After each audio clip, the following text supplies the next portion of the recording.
9 নম্বর প্রশ্ন বলছেন, আসসালামু আলাইকুম শাইখ তাহলে এক তালিমের মহিলা বলছে, তালিম মানে আমাদের তবলিগি মহিলা মস্তুরাত, আল্লাহ হেদায়েত করুক তাদের, যে কোরআন পশ্চিম দিক ছাড়া অন্য দিকে পড়া যাবে না।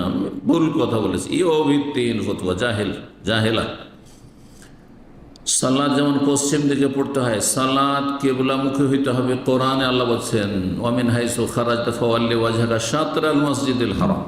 জি, মসজিদে হারামের দিকে ফিরেই সালাত পড়তে হবে, কথা বোঝা গেছে। কিন্তু কোরআনের জন্য কিবলামুখী হইতে হবে অথবা দোয়া করার জন্য কিবলামুখী হইতে হবে জরুরি নয়, তবে মুস্তাহাব। দোয়া করার জন্য কিবলামুখী হয়ে দোয়া করলে ভালো, বেশি উযু অবস্থায় দোয়া করলে বেশি ভালো।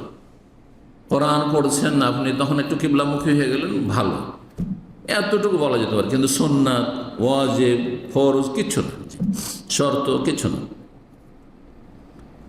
বলছেন যে তারপরে বলছে সালাত যেমন পশ্চিম দিকে পড়তে হয় তেমনি, হ্যাঁ,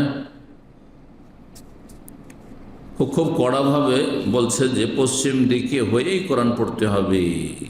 এই তবলিগি ভাই বোনেরা দ্বীনের জ্ঞান শূন্য, তারা দ্বীনের জ্ঞানের ক্ষেত্রে তারা এতিম করে, দ্বীনের জ্ঞান নেই কিন্তু না জেনে কথা বলে, যেটি বড় কাবিরা গান। ওয়ান্তাকুলু আলাল্লাহি মা লা তা'লামুন, আল্লাহর দ্বীন সম্পর্কে না জেনে কথা বলা। আল্লাহ হিদায়াত দান করুন।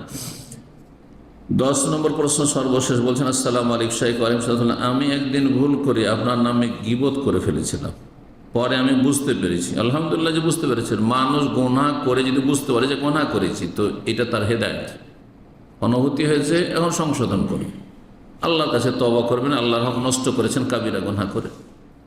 আর তারপরে বলছেন যে এটা আপনার নামে গীবত হয়ে গেছে, দয়া করে শাইখ এখন আমাকে ক্ষমা করে দিবেন।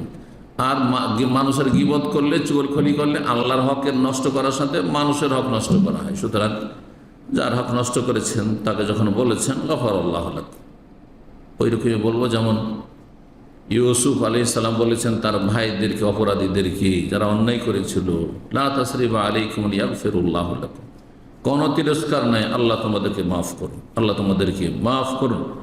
এই কথাই বলেছেন, ওই কথাই বলবো দারুতার সাথে। হেদায়েত হয়েছেন বিশেষ করে মাফ, এটা সবাই যেন জেনে নেই। যারা হেদায়েত হয়ে গেছে, বেদাতি থাকাকালীন, বেদিন থাকাকালীন গালবন্ধ করেছে, হ্যাঁ, মান সম্মান নষ্ট করেছে, কষ্ট দিয়েছে, হ্যাঁ, আর তারপরে হেদায়েত হয়ে গেছে, তাহলে অলরেডি মাফ ঘোষণা করা আছে।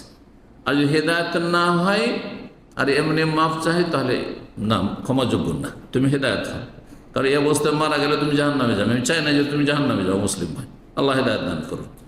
বারাকাল্লাহু ফিকুম। এখানেই আজকের প্রশ্ন উত্তর শেষ করছি। আল্লাহ রাব্বুল আলামিন আমাদের সকলকে ক্ষমা করুন এবং সকলকে জান্নাতুল ফিরদৌসে যাওয়ার তৌফিক দান করুন, নেক আমলে তৌফিক দান করুন, বালা মুসিবত থেকে আল্লাহ হেফাজতে রাখুন, দিন দুনিয়ার সার্বিক জীবনে আল্লাহ সার্বিক বরকত দান করুন।